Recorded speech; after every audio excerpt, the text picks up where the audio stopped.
MBBS ও BDS degree ছাড়া নামের আগে কেউ ডাক্তার ব্যবহার করতে পারবে না। কাল থেকে এই রায় কেউ লঙ্ঘন করলে আইনি ব্যবস্থা নেওয়ার কথা জানিয়েছে হাইকোর্ট। এর আগে 5 দফা দাবিতে সারা দেশে দ্বিতীয় দিনের মতো কর্মবিরতি শুরু করেন চিকিৎসকরা। রায়ে সন্তুষ্টি প্রকাশ করলেও বাকি 4 দফা দাবি আদায়ে স্বাস্থ্য মন্ত্রণালয়ের সামনে অবস্থান নেন চিকিৎসকরা। ডাক্তার পদবি ব্যবহার সংক্রান্ত বিষয়সহ 5 দফা দাবিতে কয়েকদিন ধরেই আন্দোলনে সারা দেশের চিকিৎসকরা। মঙ্গলবার থেকে তারা কর্মবিরতিও পালন করেন। এতে বিঘ্নিত হয় চিকিৎসা সেবা। এমন প্রেক্ষাপটে ডাক্তার পদবি ব্যবহারে বিধিনিষেধ সংক্রান্ত হাইকোর্টের এক রিটের রায় আসে বুধবার। বৃহস্পতিবার থেকে এই আদেশ লঙ্ঘন করলে আইনি ব্যবস্থার কথা জানায় আদালত। শুধুমাত্র এমবিবিএস এবং বিডিএস ডিগ্রিধারী যারা আছেন তারা নামের আগে ডাক্তার পদবি ব্যবহার করতে পারবেন। 6 মাসের মধ্যে যেন ওনাদেরকে যারা মেডিকেল অ্যাসিস্ট্যান্ট যারা আছেন তাদেরকে যেন একটা অ্যাপ্রোপ্রিয়েট পদবি দেওয়া হয়। এর আগে 5 দফা দাবিতে ঢাকা কেন্দ্রীয় শহীদ মিনারে দ্বিতীয় দিনের মতো কর্মবিরতি পালন করেন চিকিৎসকরা।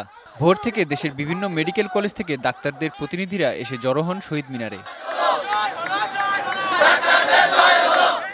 উৎসবের খুশি হবে নগদে বেশি, কারণ ঘন্টায় ঘন্টায় আছে গিফট জেতার সুযোগ।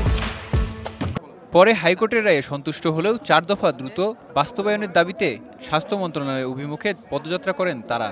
এই রায়ের মাধ্যমে বাংলাদেশের স্বাস্থ্য খাত, বাংলাদেশের জনগণ আজ সকল প্রকার প্রতারণা, প্রতারক চিকিৎসক, কোয়াক সবার কাছ থেকে আজকে মুক্তি পেল এবং আমরা যারা মেডিকেল সায়েন্সে পড়াশোনা করছি আমাদের যে ফিউচার সেটাও আমাদের সিকিউর হয়ে গেল।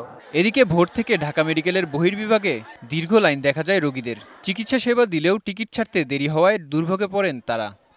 যদি একজনের কাছে যে বলো অমুকের কাছে যান, অমুকের কাছে যান, নির্দিষ্ট একটা সময় বা টাইম দেয় না। 9টার দিকে বলছিল যে আজকে হবে না, পরে ভিতরে যাওয়ার পরে আপনারা ঠিক আছে লাইনে দাঁড়ান, আমরা দিচ্ছি। সকাল থেকে যদি কষ্ট করি তাহলে ওই লোক হ্যাঁ যদি দেখাইবো না ডাক্তার দেখাইবো না বইলা দিব সবাই যাইবো।